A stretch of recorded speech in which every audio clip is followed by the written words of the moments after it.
CBI ইডির এর আগে বলেছে আজকে অবধি সাকসেস রেট নিয়ে অনেক প্রশ্ন থেকে যাচ্ছে, মাত্র 5% সাকসেস রেট।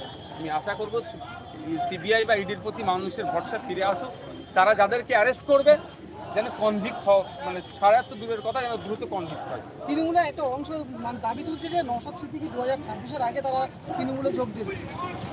আমাদের সম্পর্কে না বাজে ধারণা হচ্ছে আইএসএফ নওশাদ সিদ্দিকী সম্পর্কে। দেখুন, আমার যখন হলিউডে যাওয়া সম্ভব নয়, ঠিক এখন আমার তৃণমূলে জয়েন দেওয়ার কোনো প্রশ্নই আসছে না। এই চাল চোর, কয়লা চোর, গরু চোর, আপনার ত্রিপল চোর, এদের দলে আমি যোগদান করব।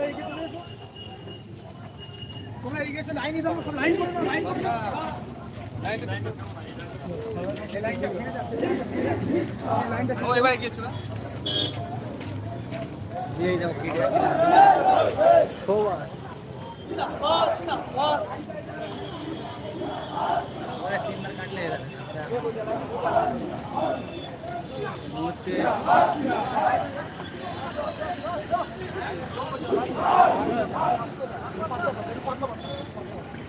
দর্শক পাচ্ছেন ক্যানিং থেকে 6 মামলাকে হুঁশিয়ারি দিয়ে সেই প্রতিবাদ মিছিল করছে আর্জিকল কাণ্ড।